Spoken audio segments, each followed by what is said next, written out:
From the Homes for Heroes studio in Minneapolis, Minnesota, you are tuned in to Real Talk with Homes for Heroes. Here are your hosts, Bob, Stanky, and Seth Jessica. Hello, everyone. Welcome to Real Talk with Homes for Heroes, the show where we discuss digital marketing tactics and strategies to help you grow your real estate or mortgage lending business. I am Seth Jessica, and sitting right next to me, virtually, is Mr. Bob Stanky, the Director of Marketing at Homes for Heroes. Bob, I have to tell you, I've been a selfish human. I've been a little bit, I'm feeling horrible, and I got to redeem myself. But before, how are you doing? Let me ask you, how are you doing first before I talk about this? I'm good. It doesn't sound like I have as many deeply rooted issues as you have right now. So maybe we should turn this around and talk about you. I'm fine. I'm doing well. No, I'm doing fine too. I'm just feeling horrible because I feel like I've been a selfish human being because last Thursday, June 3rd, you have been with Homes for Heroes 2 years officially. Oh, yeah. Yep. And I failed to call it out. Oh, that's okay. No, it was, 2 years. Time flies. 2 years. Smokes. And then what was last Friday? It was National Donut Day. That's right. Yeah, the 5th, right. Yeah, my 2 year was June 4th. And then, yes, it was National Donut Day on Friday. Okay. The 5th, yeah. So can I redeem myself? Two great holidays back to back. I feel that's why I feel horrible because I didn't make our audience privy to this. I didn't call it out, and so let me redeem myself. I got something. Oh, okay. Oh, wow. What is going on here? Oh, look at that. I love it. Why are we virtual right now? So I figured I would go out and get a plate of donuts. Oh, man. And I got you a candle. Okay. That's very nice of you. Look at that. I unfortunately quit smoking like 20 years ago. So I don't have a lighter. There's only one problem wrong with this. I'm not there. Yeah, I didn't think this through well enough, but we should have recorded this in a park or something, like so we could have shared donuts. Those look really good. And you have your coffee next to you, so you can do a little, do you dunk your donuts? You dunk your donuts in coffee? I really don't. Yeah, I don't either. But they go well together. They do. Yep. They do. Yep. Totally. So I got these for you, but unfortunately you're virtual, so I'll have to just indulge for you. Yes, I was going to say you'll have to enjoy a donut for me. So, in all honesty, happy 2-year anniversary. I can speak for everybody at Homes for Heroes right now that thank you for everything that you do. It's been a blast, man. I want you to give us it's speech time. Speech. Oh boy. Well, I wouldn't have made it this far without the wonderful team that we have in marketing. First of all, wow, you guys are incredible. So it's definitely made the last 2 years very enjoyable. I've seen a lot of great things and great people during these last 2 years at Homes for Heroes. So, I've gotten to attend 3 success camps now. So I've gotten to see a lot of affiliates. Yeah, I mean, everybody's just been fantastic. It's been a great 2 years. I can't believe how fast it's gone. Well, especially the last 6 months. It all goes by in a blur. Yeah, it is. So yeah, no, it's all good. Looking forward to a lot of great things, and obviously, I know today's show topic that only further created some excitement for me personally about kind of what we're doing and what the industry's doing. So, okay. Well, what we're going to talk about today is Inman Connect Now recap, and I'm going to lean on you to do the talking because I'm facing several issues right now. First of all, my audio is really screwed up. So if the audience is tuning in and be like, why is Seth talking so weird? It's because I have this really delayed sound in my ear, which is driving me nuts. But I'm powering through it. The other issue that that I'm having is that I have a plate full of donuts in front of me. So what we're gonna do today is we're gonna listen to Bob talk. Everybody, grab your cup of coffee, grab a donut if you have donuts around you, and let's let Bob school us on Inman Connect recap. I'm going to be greatly distracted by that. I can see it right behind your cup of coffee there. No, it was, I thought I would just spend a little bit of time today talking a little bit about Inman Connect Now. So a year ago, almost a year ago, in July of 2019, I attended Inman Connect, which was in beautiful, wonderful Las Vegas. I stayed for a week, which was, probably more than should be allowed for a guy like me to stay in Vegas. So how many yardsticks did you drink? Only one. I did go back to Vegas a couple of months after that and had a couple more. But anyways, that's not important. A lot of people ask me when I got back, like, oh, did you gamble? Well, yeah, I did. I'm not like a crazy gambler, but I love, it's fun. The casinos, and yeah, it's fun. And as long as you're responsible, right? And I'm very responsible. When I walk the strip in Vegas, I only carry just a little bit of cash, right? I don't take my wallet with me. I take, whatever I'm comfortable with losing. Yeah, whatever I'm comfortable with losing. I usually think to myself before I leave the hotel room, like, okay, if I were to drop my wallet or lose my wallet, how much cash would be in there that I'd be okay with, just chalk it up to being a loss? And that's usually how much I take when I go down to the casino. I think one time I came out ahead in a Vegas casino. But anyways. You never want to have reserves to dip into. Right. You just have to have, this is okay what I'm losing. Because I guarantee you, I've been there before. When that cash card is in your pocket, it burns. So, because I couldn't actually go to Vegas this year because of COVID-19 and all that good stuff, I registered for Inman Connect Now, and I downloaded Solitaire on my phone. And I figured, well, I'll just enjoy both at the same time. I'll play cards on my phone and watch Inman Connect Now, and hopefully it'll feel the same. And it wasn't even remotely close. But Inman Connect Now was a lot of really good information. So there's a couple of things I want to talk about. First of all, just the experience. Number one, the cost of registration was obviously a lot lower. For anybody who didn't attend this year, it was $199. Which normally to attend Inman, either in New York or Las Vegas, is in the thousands of dollars. So that there was a benefit there. It was definitely a lot cheaper. I don't know, cheaper is not even the right word. It was less expensive. That's reasonable. It was very reasonable. Yep, it was very reasonable because it was 3 days, 3 days of content, full days, which was great. With replays available afterwards, so it's been nice to be able to go back and if I want to refresh my memory on anything. From a technology standpoint, they pulled it off really well.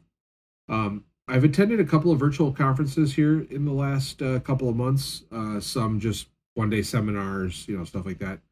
And for the most part, everybody's been doing a really great job getting their technology in line. There was a couple of hiccups, as to be expected. They probably over-apologized a little too much for having some technical difficulties. When you're having a conference with thousands of people attending, if you have hiccups, that's okay. That didn't bother me at all. There was a couple of times when they had to, get someone readjusted on their connection or whatever. But it was no big deal. It went really, really well. So a couple of things about attending Inman Connect Now versus, Inman Connect in person. There was no, how you normally have like all the booth set up where you can walk through and check out all the sponsors and vendors. So they had a lot of product demos or product showcases that you could join in and really kind of make your way around. And so instead of going to visit a booth, you would find what time these different product overviews or demos were going on, and you could attend those. And they were short, 10 minutes. I only checked in on a couple. I didn't watch a whole lot of those. I was really kind of intrigued by more of the sessions and the town hall talks and things like that. So that was in place of the normal walking around and getting the pens and the canned koozies and the notebooks and stuff. Obviously don't get that experience, so that was a little different. But other than that, they pulled it off really well. It's not the same without being able to network really well with people and meet people. That's always kind of the bummer about a virtual conference. But I thought Inman did a good job trying to engage in chat and things like that. They did do quite a few things, like they had a yoga session in the morning. Really? They had yep. So they did some kind of these, and I've attended a lot of conferences in the past where they do a lot of this stuff in person. One conference I used to attend in the past with a former employer, they played pickup basketball in the morning, which was kind of cool and kind of neat. That is cool. So Inman kind of took this approach of doing a couple of things. They had some coffee talk sessions where it's just like you could sit around and talk and network. They had a yoga session, an intro to meditation session, which was interesting, and it basically was just guided meditation. And so they did some kind of that kind of fun stuff. They had like a dinner and lunch session, so you could meet and network, which was nice. So besides the experience, the overall, I think this should come as no surprise. The main overarching theme of Inman was definitely everything that was going on with the COVID-19, sure. The coronavirus, and how it affected the real estate industry. What's interesting is, Inman Connect New York was in January, and so that was before everything went crazy. And so they had, the New York event, and then, think of everything that's happened since January. Right. So the main overarching theme of Inman Connect now, to no surprise, was COVID-19 and how we're going to come out of this ahead from an industry perspective. What are the things that we need to be doing now? And so just about all of the main sessions, general sessions, kind of had that overtone, and sure. kind of a lot of guided questions to the guests and the panelists about what they see for the future. I would say overall it was very optimistic. The CEO of Zillow, he gave an interesting take on the real estate industry and where it's going. And I think when we all pay attention when the CEO of a company like Zillow or Remax or Century 21, when they talk, we listen, because they're seeing things at a different scale than a lot of us are. And I would say that the overarching opinion was that things are good. But what's been interesting is that we've seen this, Seth, that let me ask you this: what is things are good, like from a real estate industry standpoint, just more specific to the coming potential? What's good? So what's good is that we've seen this wide spectrum of what the pandemic has done to the industry, right? We've had some states that very much considered real estate to be an essential service, right? And so not much stopped. We did obviously see, open houses had to change, and there were just a lot of things that had to be done differently, right? Closings, we saw closings being done in a drive-through type, mentality. So parking lots. Parking lots, yep, and those all happened, right? So we had some states that were just like, well, real estate's essential, and we got to keep going with it. We've got people who need to move and relocate, and we can't stop the home buying and selling process. But then we saw other states that were very, very much locked down. And I New won't York. call those. What's that? New York. Yeah, Pennsylvania was another one that had pretty strict restrictions on what could be done from a real estate perspective. But a lot of going back to what a lot of these industry leaders were talking about was that a lot of the volume didn't necessarily slow down. A lot of the activity around real estate in general remained fairly steady for the most part. And depending on what numbers you look at and what charts and graphs you flip around and turn to different angles to look at with a squinted eye, everybody has a different opinion. But in general, and we can even confirm this at Homes for Heroes, we certainly continue to see a lot of interest in what we were doing and what our affiliates were doing in terms of like the work they were trying to do. We had several meetings with a lot of our affiliates throughout the course of the last 6 months, and they've confirmed that either they've been more busy or about the same. And like I said, that's not true for everybody, but for the most part. So Zillow CEO pointed out some facts and figures around they were doing some speculative research on what does the next 3 to 6 months look like, and the consensus was that by fall,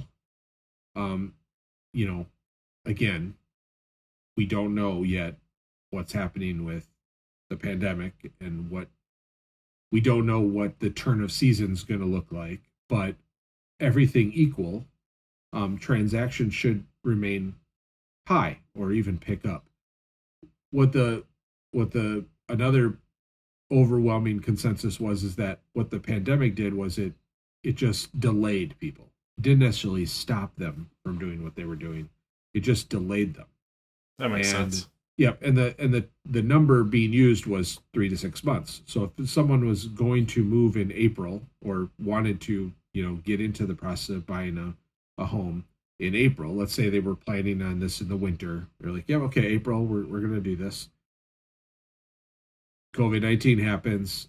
April's now pushed back to September, October. That's kind of the thinking, is that this isn't really necessarily going to stop individuals. It just may delay them. Mm-hmm. Now, that's not true of everybody. We know that there's been some hardships, felt by fellow citizens of this great country who lost jobs and, lost income and things like that. And those individuals might put it on hold for a longer period of time. But overall, this delay in the industry is kind of the thought right now. Okay. So it was interesting to hear from some of those industry leaders. Who was your favorite? The CEO of Zillow, and I can't remember his name now. It's slipping me. But I like him. I think he has obviously a lot of experience, and he's running a very successful operation. But he's pretty down to earth. I think that's why I like him for the most part. So he's kind of my favorite, but I can't remember his name. It's slipping me. Pull it up right now. Yeah. And so, but all the town halls were good. Listening to Brad Inman. Rich Barton. Yes. Is that it? Yes. Yep, that's it. Okay. Listening to Brad Inman talk is also always funny and enlightening. He also did a great job touching on a lot of the conflict facing our nation today, and social inequality and diversity. And he actually pressed in some of his talks or his interviews with some people, like, what are you doing? What is your company doing to address these issues? And so Brad has a many decades of experience in this industry, and he does a really great job of pressing people hard. He's a great interviewer because he digs deep, and he questions and he challenges, and so it's always fun to listen to him talk as well. Him and his organization did a great job. So that's kind of an overview, a little bit of what Inman was all about. I did pick out 3 kind of sessions that I thought had some interesting things. Do you want me to go through those 3 sessions? Yeah. I'm looking forward to hearing this as much as our audience is. I didn't get to attend, so. Well, the other thing about virtual conferences opposed to a physical conference is there was a lot of sessions, right? Yeah. Because they had way more attendees, I think, than would normally be able to show up in person. So they had tons of sessions. I forget how many speakers they had, 300 or something like that, if I recall the number, which is way more than you'd have in a 3-day or even week-long, conference. So you had to really pick and choose. Yeah. So there were a ton. So I watched a ton, and I'm still playing catch up because at work, because I feel like I was for 3 days just entranced in everything going on at Inman. But I did go through and I kind of picked out 3 sessions that I thought were kind of interesting. The first one was titled From Transactional to Experiential, Elevating the Real Estate Consumer Journey. So this one caught my attention, and I added it to my calendar because I didn't want to miss it, because at Homes for Heroes, we've been talking a lot about journeys. We've been talking a lot about experiences. In the 2 years I've been at Homes for Heroes, this has been a focus of mine, is thinking about these journeys. So I went in with this kind of preconceived notion of what the speakers would be talking about. And I was wrong. So before you talk about, can I ask you? Because I'm having this preconceived idea of what it's about, and I want to see if I'm on point. So are they talking about, this presentation specifically, but also from the overall theme around the transaction, about how COVID is making it evolve? Yeah, ding, ding, ding. So I went in thinking we were going to talk about, because, we're marketers, Seth, right? So we think a lot about like automation and tools like Marketing Cloud and, right, MailChimp and building journeys and stuff. Mm-hmm. But this session was very much around, what does the offline journey look like? And how did COVID-19 change that? Okay. So you're exactly right that the pandemic has changed the way we think about this stuff a little bit. And I would say in a good way, right? I think there's a lot of things in life. I'm going to get a little deep here. I won't go down this track too long. But I will say that if COVID-19 did anything to many of us who weren't directly affected by it in terms of like getting, sick or anything like that, it did force a lot of us to rethink what we do and how we do it, right? I think we've rethought how we work. We've rethought how we interact with people. And one of the great examples they gave was birthday parties and graduations. It's been very interesting to see. Yeah, it's been very interesting to see. Anniversaries, digital donuts. So like, when states started going into, shelter in place or whatever you want to call it, birthday parties. Yep. Birthday parties became these car parades. Who would have thought, right? You'd have told us, oh yeah, you'll be having birthday parties with cars going down your block waving at you and honking horns. Like, you would have thought, that's crazy. But birthday parties changed. Look at all the different creative ways schools did graduations this year. Some did them in their cars, in parking lots. Some did them online on Zoom. Really human creativity flourished, really. I mean, we got really creative about how we do things. And I think that was really healthy for us as a society. Disruption forces innovation. Yeah. I mean, you could say that, it's a different scale of disruption, right? Google or, God, I'm not even going to think of the right, what is the first internet company? AOL. Yep. How this was a disruption to how people communicated or interacted on their computer. That was a different kind of disruption, right? But it forced all these companies to innovate to keep up. Right. Yes. and it was true for so many things we did, from learning and education of young children, to birthday parties, to graduations, to how we shop, how we get food. Everything was changed and made different.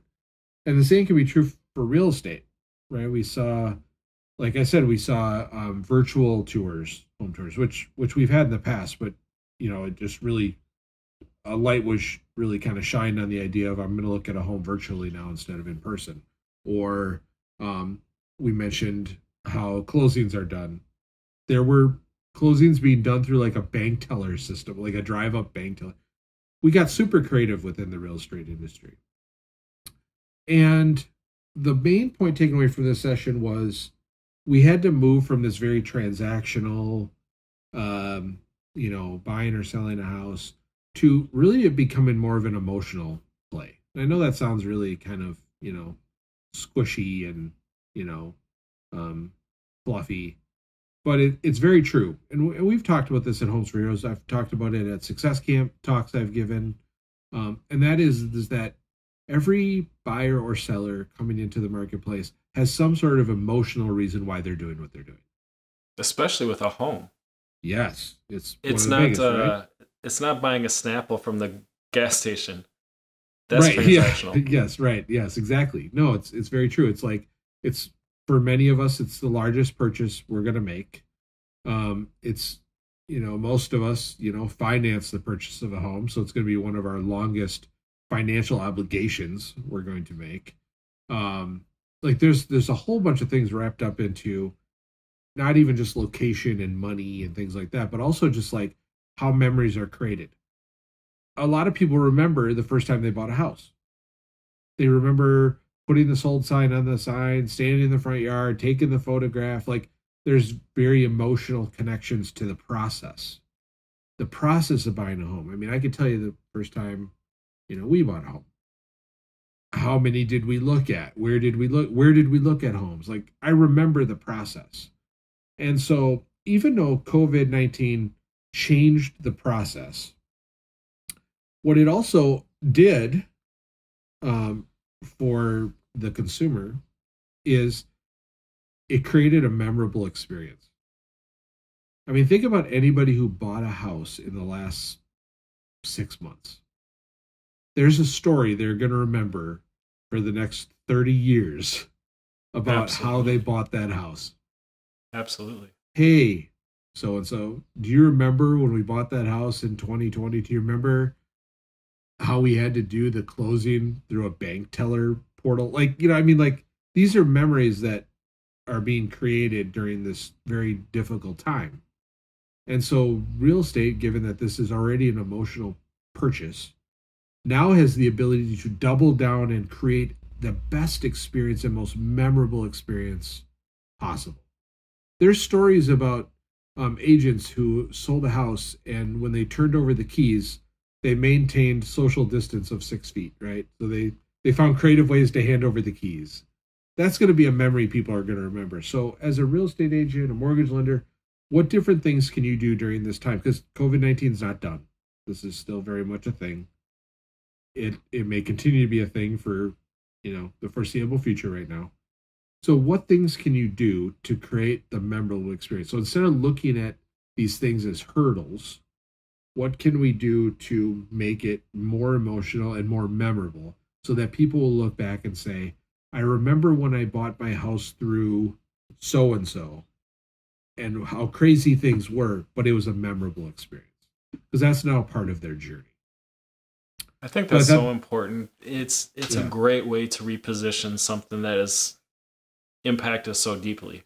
I think that an analogy that I can use for this, I mean, maybe the analogy isn't needed, but I remember when COVID started, initially every day, actually up until about a week ago, I was literally checking with my mom every single day. Hey, how are you doing?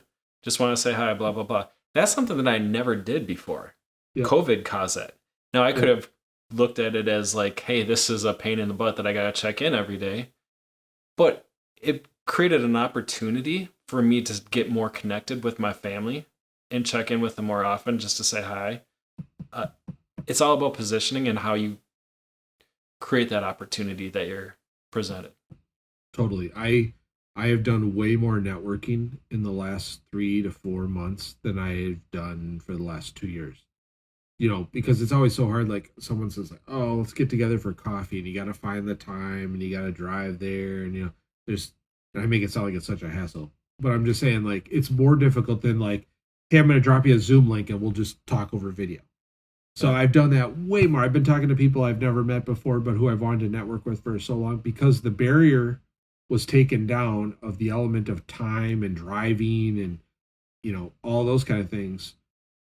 We've had this opportunity to do more things we didn't even realize we could do before. So you reaching out to your mom, while that was something you weren't used to, now this put a different mentality into what that looks like. It's the same thing with this industry that we're in, and how we can do this for these consumers. How can we make it memorable? So I thought that was interesting. It was a little sideways from what I thought I was expecting to hear. But it hit home, because it's very true. I now have memories from the last 3 to 4 months. Some not so pleasant, like homeschooling. Others very pleasant. And I think it's important that we look at what can we do to be different, to continue this idea. We've all known buying a home is an emotional experience, but I don't think we actually gravitated towards that as being something we really wanted to practice. And now we have to. COVID-19 forced us to do that. Well, and I think that it's important to recognize the potential how this could change us permanently, right? Right. Like, we probably won't go back to shaking hands. That's probably something that's going to be just removed from our culture I don't see it ever coming back, just because there's going to be such a taboo around it, right? Mm-hmm. If there are things that we do that we discover are more efficient, they provide a better experience for our customers because COVID forced us to do it, those things might stay even after COVID is gone. So whether you're adapting now or just being resistant, I mean, it could be that these are just changes that are permanently become more common within the industry, I think. Yeah, for sure. So, okay, so I'm going to move along, so I don't take up too much time. The second one, so now I'm getting a little bit more down into the weeds of marketing and things like that. There was a session on creating reputation through reviews. It was very much a service pitch, and I'll name the service. I think them taking the time to prepare the talk in the session, definitely. I'm not saying we endorse this service or anything, but it's called Rate My Agent. It's a review service for real estate agents. And the reason why I wrote this down is one that I just feel like we've got to continue to stress how important reviews are.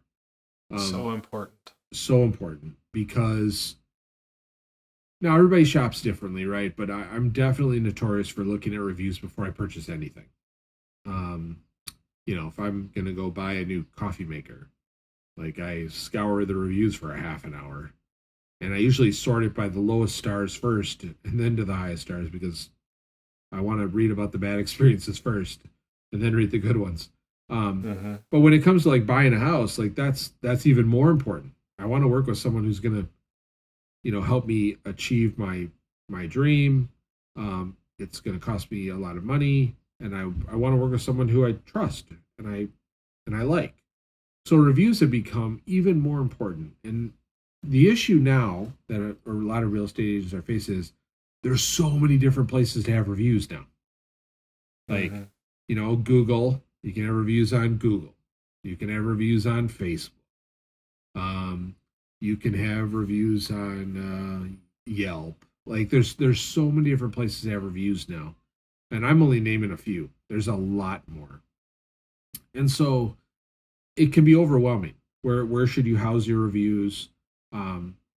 What's the cadence of asking for reviews? What's the appropriate way to ask for a review? And these are all things that really come down to an individual preference. But I would say and I've stressed this in the past. We've talked about it here on this podcast. I've talked about it at Success Camp. Is I still think that Google and Facebook are your number one places to have your reviews. Google, because it's very much used in their search algorithm. Facebook, it's because that's where like most of the planet hangs out.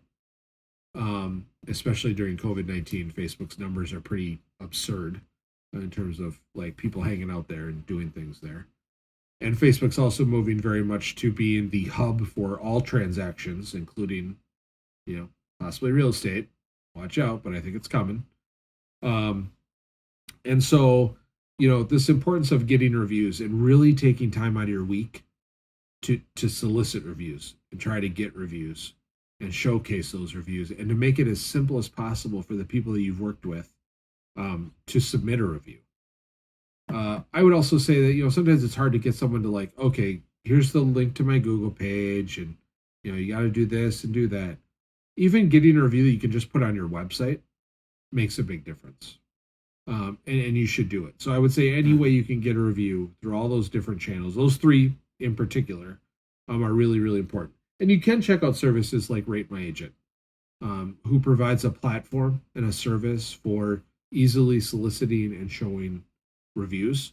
But again, we're not endorsing Rate My Agent. I'm just saying that they gave a great presentation on the idea and the importance around reputation management through reviews.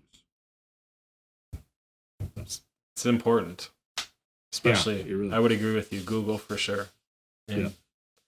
I know that, like you said, Google really their algorithm is very much dependent on reviews. Yeah. And I can't predict the future, but I'm going to continue to predict that Google at some point down the road here is going to create some sort of marketplace for real estate.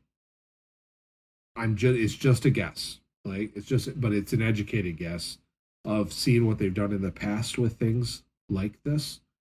I envision a time down the road here where there'll be Google real estate. And I'm not talking about just properties and property searching and things like that. I'm talking about finding an agent, finding a mortgage lender, and Google creating this marketplace, much like they do with Google Shopping right now, with all these filters and everything else. So you can go in there and say, I'm from, Bloomington, Indiana. And then, show me all agents within 10 miles who have a star rating of 4 or better. You know what I mean? Like this is coming. I can see it. I think I can even vision it. I know that you've been talking about this for well over a year. Like this isn't like the first time I've heard you mention this, but I did a episode at the beginning of the year, like things that I would recommend for real estate agents to focus on for their marketing in 2020. And that was one of my recommendations is like set up your Google presence now. Yep. Because you've been talking about this, Yep. but I've also read an article that was saying the exact same thing that you're saying. The activity that we're seeing Google do around the real estate industry because of the search volume and the opportunity behind it, that it's only a matter of time till that real estate industry kind of, shopping platform is integrated into search. I know you put my Success Camp San Antonio talk up on YouTube. I believe the video's up on YouTube. And in there I talk a lot about the search traffic around terms like real estate agent near me. It's huge. It's growing so much, right? And so Google, because they're very, very smart, they watch this stuff, they see this stuff, and they figure, how can we make this experience even better? And so that's where I envision this marketplace functionality coming. And so, I would say getting that ready now so that if that happens, you're positioned well will make a big difference. So that was one interesting session. And again, it was a little bit of a product pitch or service pitch, but that's okay. I think that's important. The third one I wanted to talk about, and I've touched on this a little bit, it was really big at last year's Inman Connect. And that was the idea of around Instagram. Now, Instagram has not gone away. It's only become, Seth transitioned from Instagram to TikTok, but most Hey, it's people taken over most people have Instagram. stuck. Most people have stuck with Instagram and haven't made that aggressive move yet to TikTok. Not But yet. you watch, maybe next year when I give this update, it'll be real estate on TikTok. Who knows?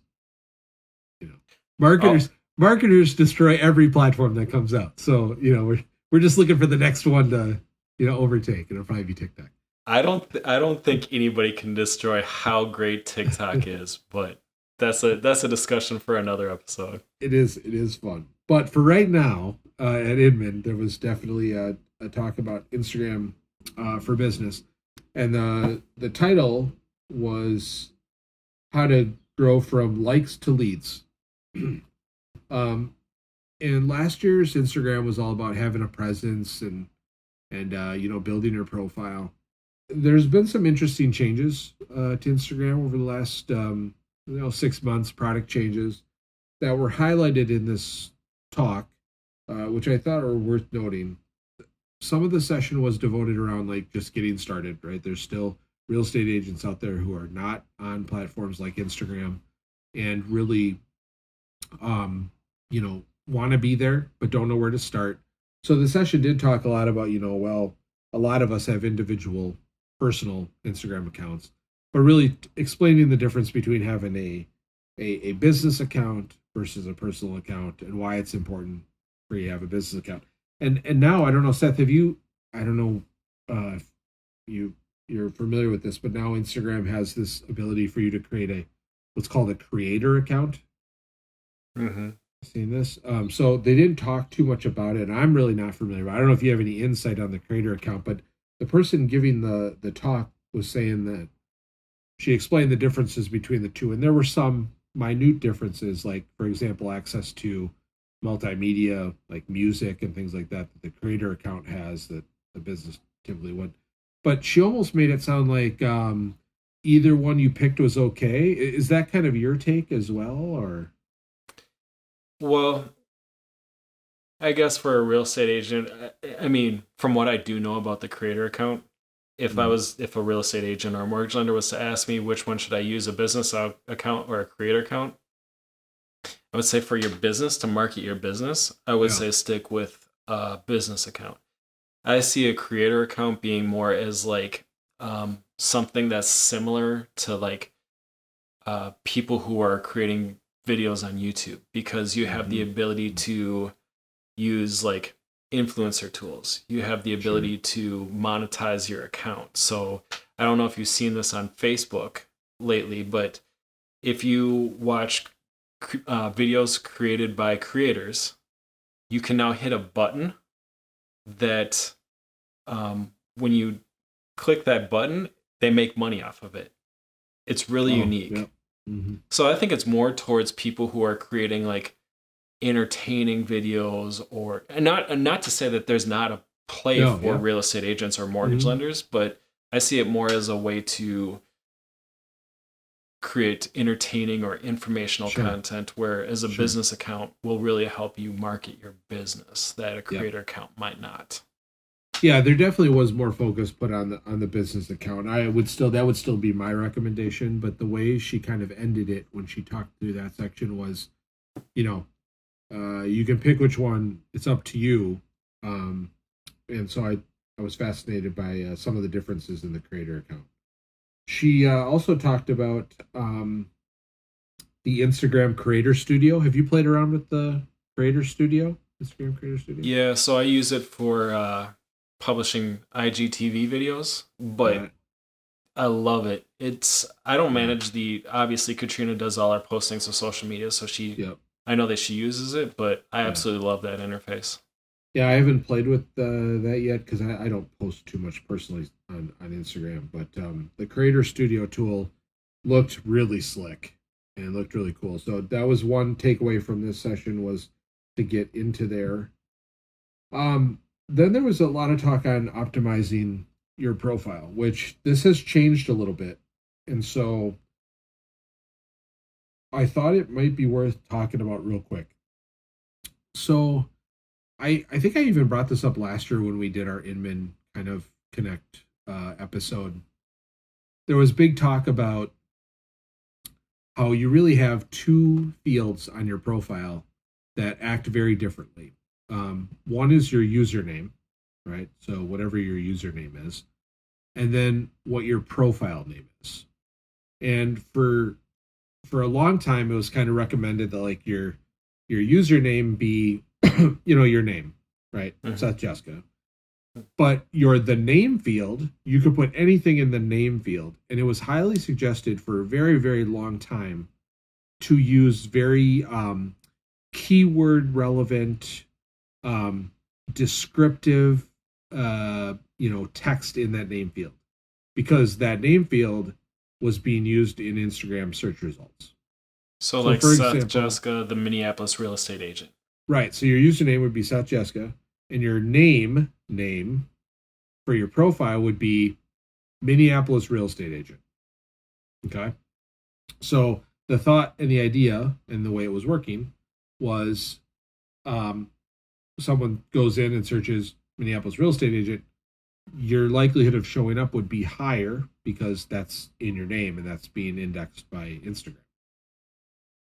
So that's still true, but what Instagram has really become valuable for in the real estate industry is the ability to do messaging right through the platform.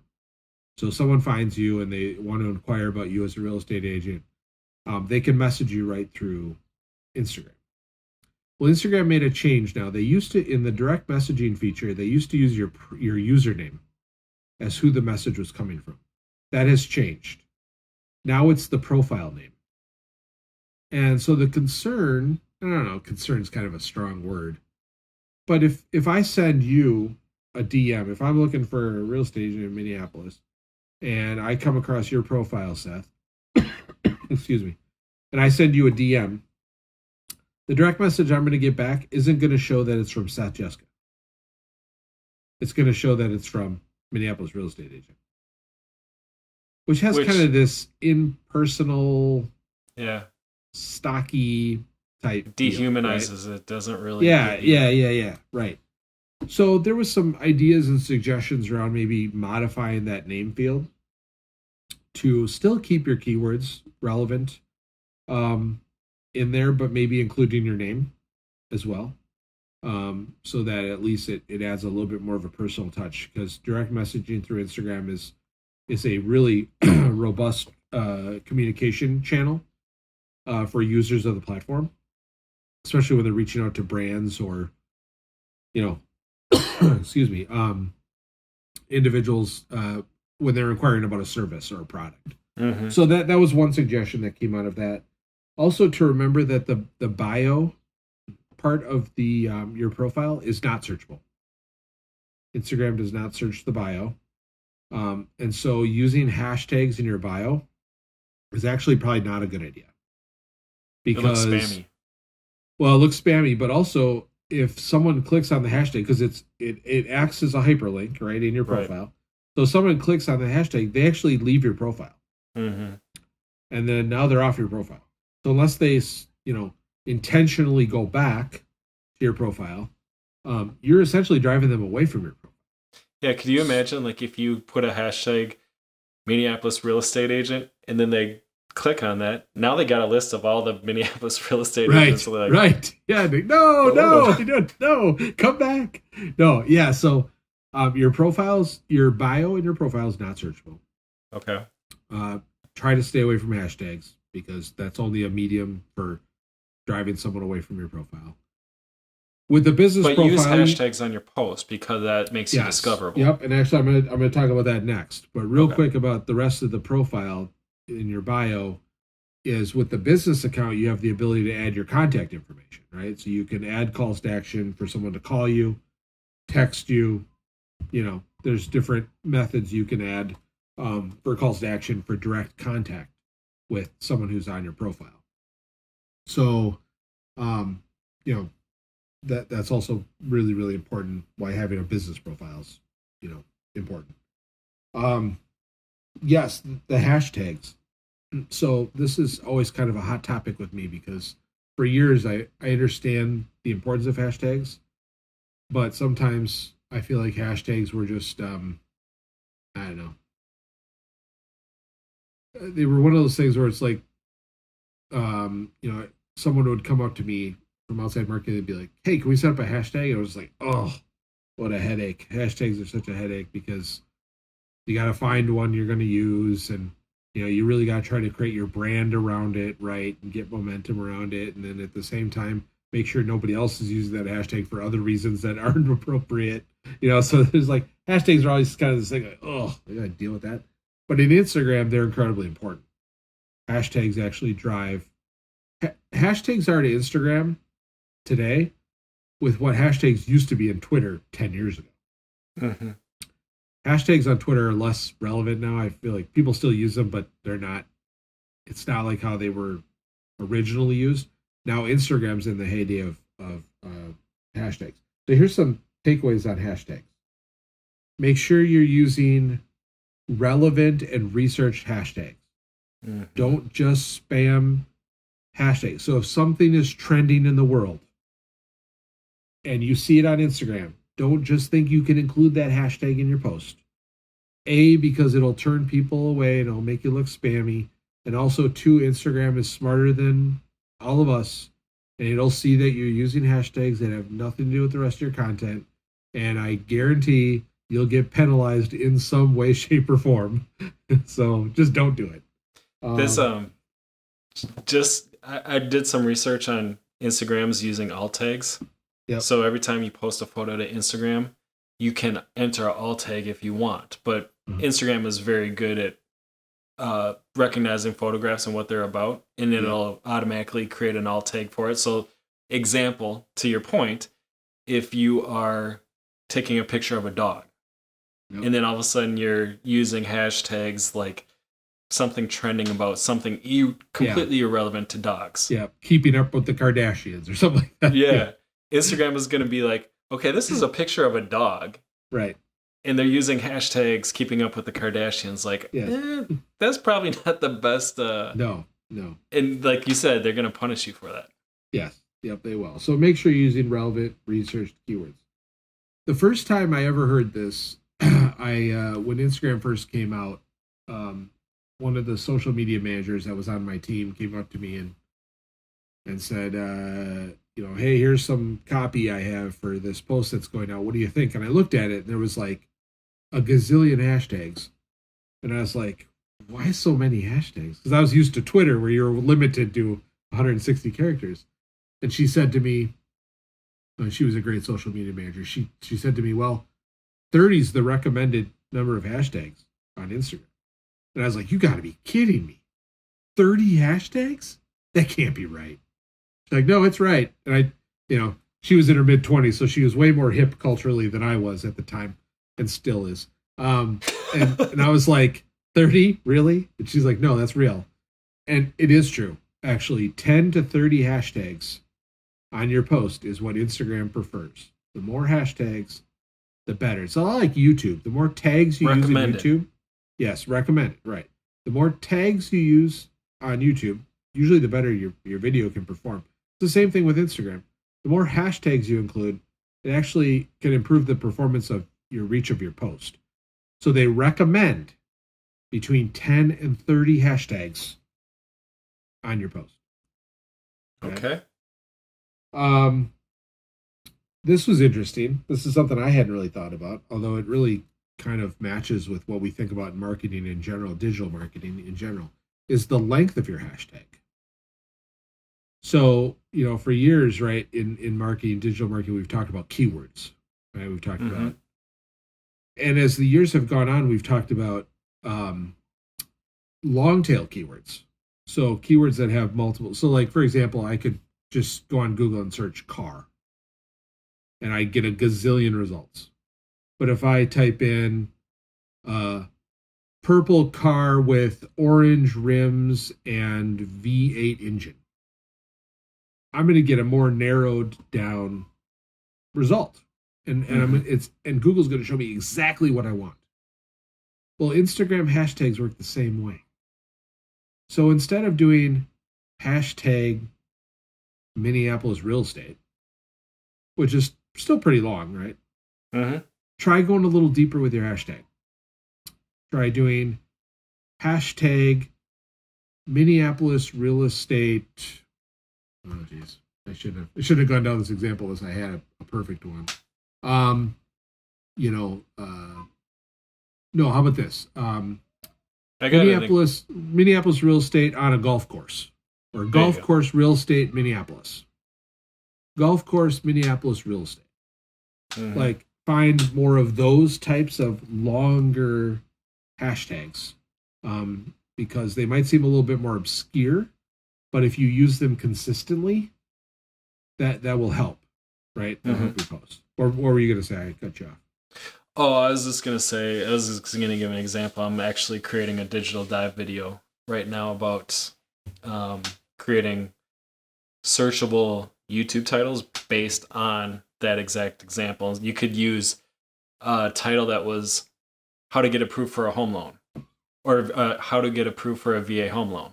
Now, VA home loan is a keyword, but there's a ton of competition around it. Yes. Yep. But if you just make a little change to that and do how to get approved for a VA home loan with bad credit, there is a ton of opportunity around there because there's search volume behind it, and there's not a lot of competition around it. So using that long tail, that additional, right, making it more narrowed in, right, like Minneapolis real estate agent with golf courses or whatever it is. Right, whatever it is. And the more posts you create and the more times you use that hashtag, and if you, I don't want to say own that hashtag, but if you use it a lot and use it consistently, now that's something you can drive people to, right? In Instagram. Hey, search this hashtag because I post a lot of content around this hashtag. And now all of your content is curated within Instagram's search results for that hashtag. So just thinking about hashtag length and how to differentiate yourself using hashtags is, I thought that was a good takeaway for sure. Last two things really, really quick. The session speaker recommended setting up an Excel spreadsheet or a Google sheet where you track hashtags that you might want to use. So she had a very simple Excel spreadsheet that had 4 columns in it, and she was basically going into Instagram once every couple of weeks and looking at the popular hashtags. And there's some tools out there too, and there's some search things you can do in Google to find out what hashtags are really popular on Instagram. And she was just updating the spreadsheet just to keep track of ones that were trending that she may want to either, that aligned with her business and that she might want to create some content around so that she could be part of that trending conversation, but still be relevant, and not obscure. So she had recommended, no matter what tool you want to use or how you want to set up, just track hashtags, and by popularity or volume or what have you. And then the last thing was, and I've seen this before, this isn't anything new, but I think it's a good reminder. Just open up a Word document and create different hashtag sets that you can just copy and paste. I do that. It saves me so much time. Oh, I love that tactic. I love the example she had. She had this Word document, and she had, 5 or 6 pages of these hashtag sets, and she had them categorized, right? So she went down and she said, okay, these are all my hashtags for San Diego, California. And then she had subsets underneath San Diego. So she had one about beach life in San Diego, and one was, shopping in San Diego. And she had all these different sets of hashtags where she would literally just went in there, said, oh, this post is about, restaurant life or restaurants in San Diego. And she copied and pasted that hashtag set. Done.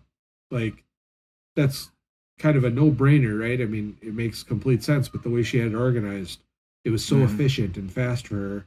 And the fact that she had thought through all these hashtag sets based on so many different criteria was also very interesting. So hashtags, very, very relevant in Instagram. Instagram's still very, very popular for real estate. And I think if you find creative ways to use it other than just putting up photos of your listings, it can be a great marketing tool. So. Oh, absolutely. So that was it. Those were some of the key sessions I thought were kind of interesting, and I wanted to talk about that last one because it really talked really good depth about something we've talked about a lot about Instagram. So that's my Inman Connect Now recap. I love it. So, based now that you've had your experience going to Inman Connect Las Vegas in person and doing it virtually, it probably goes without saying that being there in person it's a lot more valuable, right? But would you attend virtually again? Yes, especially at the price point that it was. $200 was a great price point for an online conference. Actually, I would even argue, and don't tell Inman I said this, but the value is actually worth more than that, I feel. So the price point was good. Yes, I'd much rather be there in person. I met so many great people last year at Inman Connect, but the content was what this year's event was definitely all about for me, and it was there. It was good. So yes, I would attend again. I would highly recommend it. And if you're a member of Inman, it's actually less. The registration was less. So Inman runs some great specials throughout the year to become a member of their site.